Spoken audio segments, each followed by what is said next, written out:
नमस्कार, आप देख रहे हैं न्यूज स्टेट का डिजिटल प्लेटफॉर्म और मैं हूं आपके साथ साहिल सुया। भारत समेत दुनिया भर के शेयर बाजारों में गिरावट के बीच पिछले कई महीनों से रॉकेट की रफ्तार से भाग रहे सोने और चांदी की कीमतों पर लगाम लगती दिख रही है। पिछले कई दिनों से सोने और चांदी की कीमतों में गिरावट देखी जा रही है। इस कड़ी में इस कारोबारी हफ्ते की शुरुआत में भी सोने और चांदी की कीमतों में गिरावट हुई है। यह लगातार चौथा कारोबारी दिन है जब सोना सस्ता हो गया है।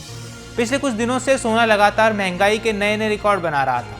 इससे ये देश के आम खरीदारों की पहुंच से लगातार दूर होता जा रहा था। लेकिन शादी ब्याह के सीजन में पिछले 4 दिनों से सोने की कीमतों में गिरावटों से खरीदारों को राहत की सांस जरूर मिली है। इस कारोबारी हफ्ते के पहले दिन आज सोमवार को सोना 36 रुपये प्रति 10 ग्राम की दर से सस्ता होकर 85,020 के स्तर पर खुला है। इससे पहले शुक्रवार को सोने का दाम में 583 रुपये प्रति 10 ग्राम की गिरावट के साथ 85,056 स्तर पर बंद हुआ था। हालांकि आज चांदी की कीमत में थोड़ी देर तेजी देखी जा रही है। आज चांदी 183 रुपये उछलकर 93,653 रुपये प्रति किलो के स्तर पर पहुंच चुका है। इससे पहले शुक्रवार को चांदी 1,613 रुपये की बड़ी गिरावट के साथ 93,480 रुपये प्रति किलो के स्तर पर बंद हुआ था। आपको बता दें कि शनिवार और रविवार के साप्ताहिक छुट्टी के बाद आज सोने और चांदी में आज नए रेट जारी हुए हैं।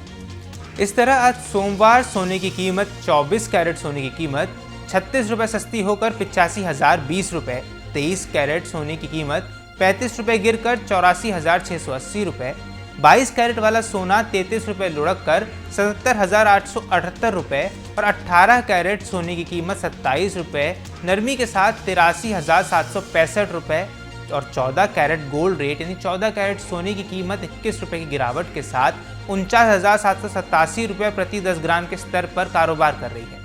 इस गिरावट के बाद सोना अपने अब तक के सबसे उच्चतम रेट से करीब 1713 रुपये प्रति 10 ग्राम की दर से सस्ता होकर बिक रहा है। गौर मतलब है कि सोने का अब तक का हाईएस्ट भाव 86,733 रुपये प्रति 10 ग्राम है, जो कि इसने 19 फरवरी 2025 को बनाया था।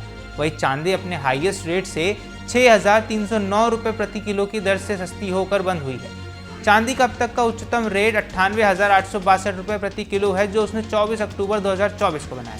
आपको बता दें कि MCX और अंतर्राष्ट्रीय बाजार के सोना और चांदी के रेट बिना टैक्स के होते हैं। इससे देश के बाजारों में इसके रेट्स में अंतर दिखता है। इस पर GST समेत अन्य टैक्स और मेकिंग चार्जेस अलग अलग लगते हैं। आप खुद भी सोने की ताज़ा कीमतों का पता आसानी से लगा सकते हैं। इसके लिए आपको बस एक मिस्ड कॉल करने की ज़रूरत है। 8955664433 पर आप मिस कॉल देकर आप 22 कैरेट गोल्ड और 18 कैरेट गोल्ड के रेट का पता लगा सकते हैं। ब्लैंक कॉल करते ही आपके पास एक SMS आएगा जिसमें गोल्ड रेट की जानकारी दी रहेगी।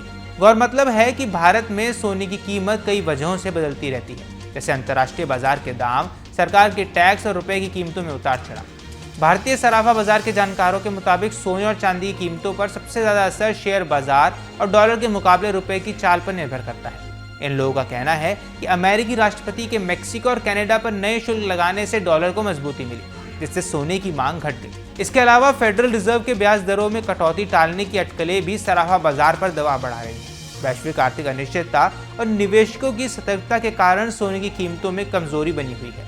आपको बता दें कि सोना सिर्फ निवेश का जरिया नहीं है, बल्कि हमारी परंपराओं और त्योहारों का अहम हिस्सा है। खासकर शादी और त्योहारों के समय इसकी मांग बढ़ जाती है। सोना और चांदी को निवेश के रूप में भी देखा जाता है। खासकर जब बाजार में गिरावट होती है तो ये एक अच्छा निवेश विकल्प हो सकता है। विशेषज्ञों का मानना है कि लंबे समय में सोना और चांदी में निवेश सुरक्षित और लाभकारी हो सकता है। सोने की कीमतों में वृद्धि न केवल निवेशकों को प्रभावित करती है, बल्कि आम उपभोक्ताओं के लिए भी एक चुनौती बन जाती है। ज्वेलरी खरीदते समय बढ़ती कीमतों के बीच सतर्क रहना और हॉलमार्क की जांच करना बेहद महत्वपूर्ण हो जाता है। सोने के गहने खरीद रहे हैं तो कभी भी क्वालिटी को नजरअंदाज ना करें। हॉलमार्क देखकर ही गहना खरीदे और यही सोने की सरकारी गारंटी है। आपको बता दें कि भारत की एकमात्र agency bureau of Indian standards hallmark का निर्धारण करती है। सभी कैरेट को हॉलमार्क अंक अलग अलग होते हैं, जिसको देखकर आप समझ सकते हैं कि सोना खरीदे या नहीं। आमतौर पर ज्वेलरी में 22 कैरेट सोने का उपयोग किया जाता है, जिसकी शुद्धता 51.6% होती है। हालांकि कई बार इसमें मिलावट कर 49 से 90% शुद्ध सोने को 22 कैरेट बताकर बेच दिया जाता है। इसलिए जब भी आभूषण खरीदे तो उसकी हॉलमार्किंग की जांच अवश्य कर लें। सभी कैरेट के सोने का हॉलमार्क अंक अलग अलग होता है। मसलन 24 कैरेट पर 999, 23 कैरेट सोने पर 998, 22 कैरेट पर 916, 21 कैरेट पर 875 और 18 पर 750 लिखा होता है। इससे शुद्धता में शक नहीं रहता है। कैरेट गोल्ड का मतलब होता है कि 1/24% गोल्ड। यदि आपके आभूषण 22 कैरेट के हैं तो 22 को 24 से भाग देकर उसके 100 से गुणा कर लें। न्यूज नेशन अब व्हाट्सएप पर खबरों के ताजा अपडेट के लिए न्यूज नेशन के इस QR कोड को स्कैन करें।